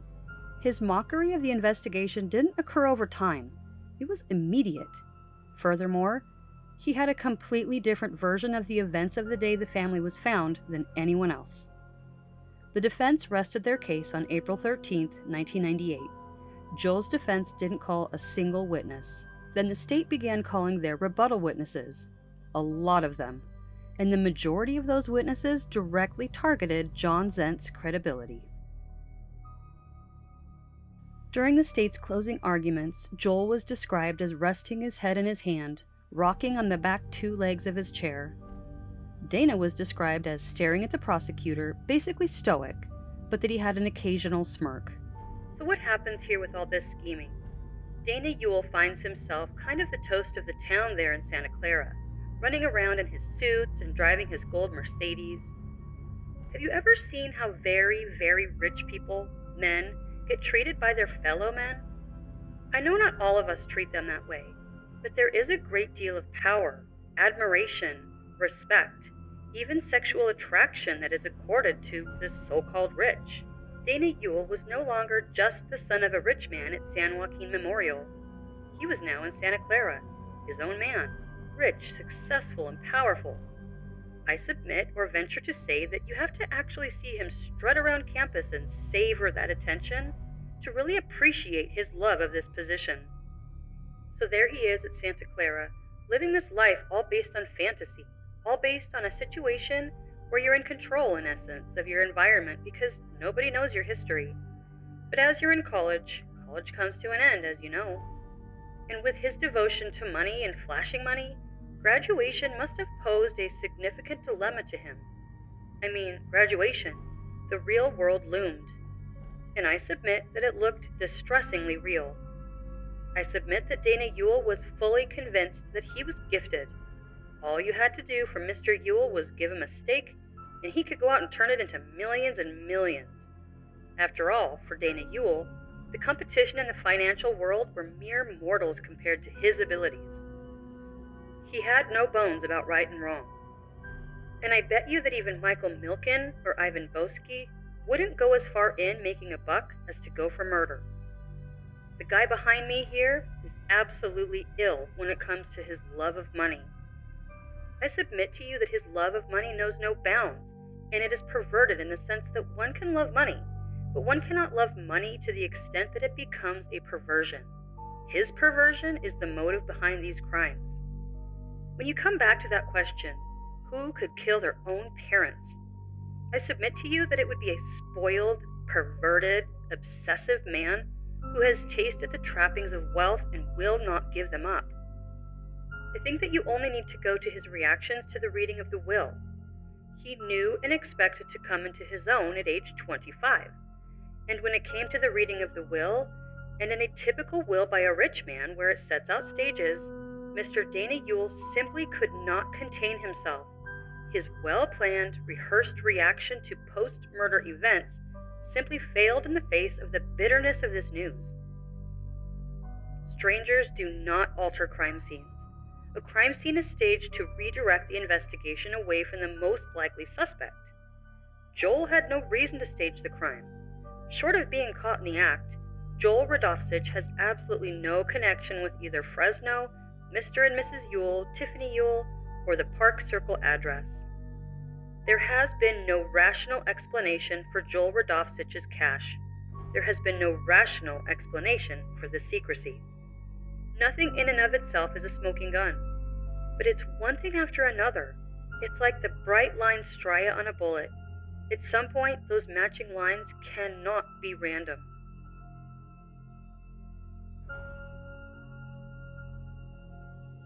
Dana's defense was that he was innocent and angelic. A national holiday should be made in his honor. The blame shifted gradually from Joel did it and Dana didn't know to Jack Ponce. Jack was the true embodiment of evil. His immunity deal meant that he got away with murder. Joel was part of the murder, sure, but Jack? Never has there ever been such a wicked biped. The state made a deal with the devil and left simple little Joel to be the fall guy. They sort of had to go that route. If, in their shared trial, Dana's attorneys went hard after Joel, they ran a huge risk of Joel doing the same. Where he had been quiet and offered no defense, there was a risk of him getting fed up and testifying, and who knows what he would say. So Dana's team had to perform a delicate dance of blame. They had to blame Ish. Even if he didn't testify, Representing Joel as the mastermind ultimately pointed back to Dana, as Dana continued to associate with him, to pay for his lifestyle, to hide him from the police. And they had to say that Joel did it, but all at the behest of Jack. Furthermore, blaming Jack was a good psychological tactic. It's difficult to imagine that these two young men dressed nicely in court, graduates from Santa Clara University, would plot these horrendous crimes. They looked unassuming. What does a killer look like? I don't know. But it will always be easier to vilify the guy who's not in the room. You don't gossip about the person sitting in front of you, but you might just have a couple things to say about them when they leave the room. Imagine that, but in a murder trial. Hearing the defense reference Jack, the guy who got a get-out-of-jail-free card, could go a long way.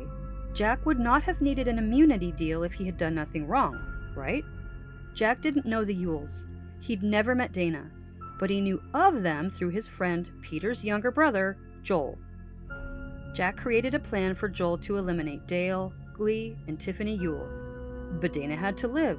Once his family was gone and Dana got his fat inheritance, Joel and Jack would come up with a way to extort the money from him. How or what they would extort him with? No one knows. But it was something good. Probably. In this storyline, Jack must have been quite patient though, really playing the long con, because he never got anything out of the conspiracy he engineered. It doesn't seem like he was a very good dungeon master. Dana's attorney described Jack as fueled and heated by the devil. He even showed a poster in his closing statement. It was Jack's name with red devil ears and a devil's tail on the letters of his name. He said that there was absolutely no evidence to prove that Dana was involved.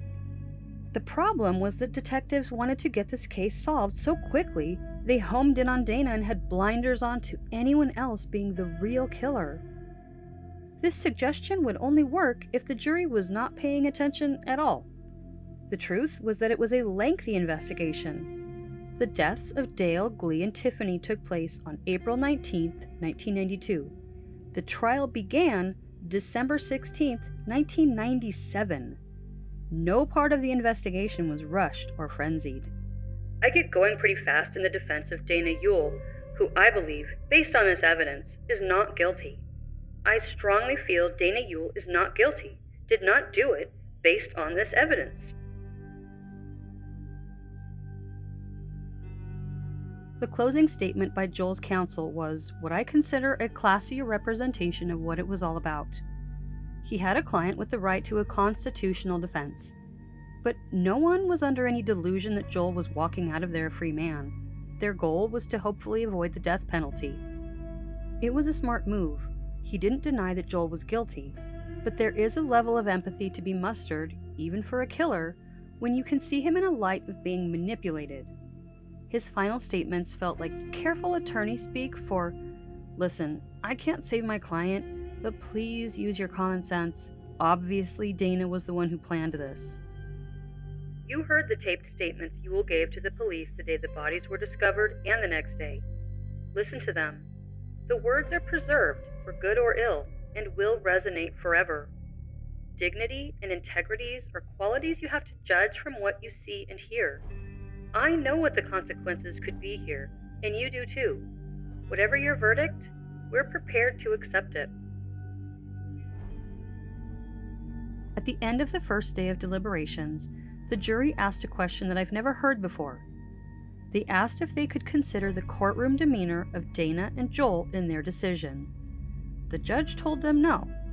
It was explained that they could consider the demeanor of witnesses, and since Dana and Joel did not take the witness stand, their demeanor could not be considered. The second day of deliberations brought more juror questions. Dana's attorney said in his opening statement that they would be shown evidence of Jack Ponce being a criminal. The prosecutor's closing statement reminded the jury that no such evidence was ever presented. The jury wanted to know if they could consider claims made but never supported. The judge reminded them that their decision could only be based on evidence, that attorney statements were not equivalent to facts. Interestingly, the jury also said that they required the transcripts from Jack and Peter's interviews.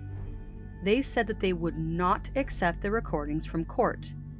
The judge denied that, since some of what they said was not admissible based upon the pre-trial rulings. It's clear that the jury wanted to know exactly what Jack and Peter said, and exactly what their immunity deals entailed. I believe that they were heavily influenced by Dana's attorney, not really understanding that his whole purpose was to point in alternate directions, so they could hopefully ignore Dana Ewell. They seem to have fallen for the Jack did it tactic, and were reaching for the proof. Maybe Dana's attorneys just forgot to give the proof they said they had. The reality was more so that they had been told so many times that Jack did it that they wanted to believe it. They wanted the proof, they just didn't have it, and sadly, that meant they had to look back at Dana. Jury deliberation lasted 11 days. The jury found both Dana Ewell and Joel Radovcich each guilty. There were also aggravating circumstances. Following the trials, some jurors spoke out openly saying that they knew that Jack was guilty. Even with no evidence to corroborate that, they were certain. How Dana's girlfriend, Monica Zent, came out of that trial squeaky clean is fascinating to me. She did not testify, she was never formally accused of anything, and for all intents and purposes, she retained her anonymity. How? How is that possible? The Fresno Bee reported on February 23, 1997, that sometime between 1992 and 1995, Monica Zent was granted power of attorney over Glee Mitchell's health care. During that time, hundreds of thousands of dollars of Mitchell's money was spent, although most of it was later returned. And some argue that although the financial dealings were tangled and extensive, they were not necessarily illegal. Payments were made to the University of San Diego, where Zent was a law student, including an April 18, 1994 check for $17,014 drawn directly from the Glee Mitchell Trust account. Records also show that Ewell commingled his money, Zent's money, and trust money with Ewell estate money, which led to personal withdrawals of more than $200,000 in 1992. This money has not been accounted for. Officials believe that over a period of nearly 3 years, money from the estates and trust were used to pay debts and support the lifestyles of Ewell, Zent, and Radovcich. Detectives found at least 25 personal bank accounts used by Dana and Monica, many that contained money diverted from Grandma Ewell's trust. But little was ever said of Monica. One of Dana's attorneys told the Fresno Bee that Monica was studying for the state bar exam and that she would make no statement. She never spoke with investigators, prosecutors, or defense lawyers. And look, it worked. She could have been the real mastermind, or she could have been the very definition of naive innocence. I am not insinuating that Monica was involved or that she had something to hide. I am insinuating that it would have been a lot easier to attach her to crimes had she spoken to police. She got at least some of her law school paid for by Dana. She got a new car out of Grandma Glee's money. And she came out of all of it unscathed. A quick Googling shows that she still goes by Monica Zent, so her name wasn't mangled by her relationship with Dana Ewell. Her hair is as large as 1988, and though she's got to be at least 50, living in California appears to have applied a real-life facial filter, allowing her to still look 22. Dana Ewell and Joel Radovcich spend their non-free time at Corcoran Prison. Dana can be contacted through inmate classifieds. This is his profile description. Experience, that most brutal of teachers, but you learn, my God, do you learn. C.S. Lewis. Greetings! If you can relate to the above, you are not alone. A finance graduate from Santa Clara University, I was pursuing a career on Wall Street when my dishonest, self-defeating behavior and bad decisions resulted in devastating consequences. Coming to prison became a turning point, a life-changing opportunity where I realized how lost and totally depraved I had become in my pride. A chaplain spoke about the gospel message of grace and how no one is outside of the realm of God's mercy and forgiveness. That's when everything changed. Through grace alone, by faith alone, I surrendered my heart and life to Christ Jesus, who broke me down and rebuilt me back up by his love, joy, and peace. How grateful I am. To be free on the inside despite being in prison is the miracle of our faith. Whatever the worst decision is you have ever made, that is not your identity. No matter what your circumstances may be, transformation and redemption is possible for every human being. Today, Jack is an attorney in Southern California. Agent John Zent retired from saving the world in the FBI in 1997 and went on to save the internet by working for Yahoo as risk management until 2012. John Zent now runs a pet rescue, so he's still a savior.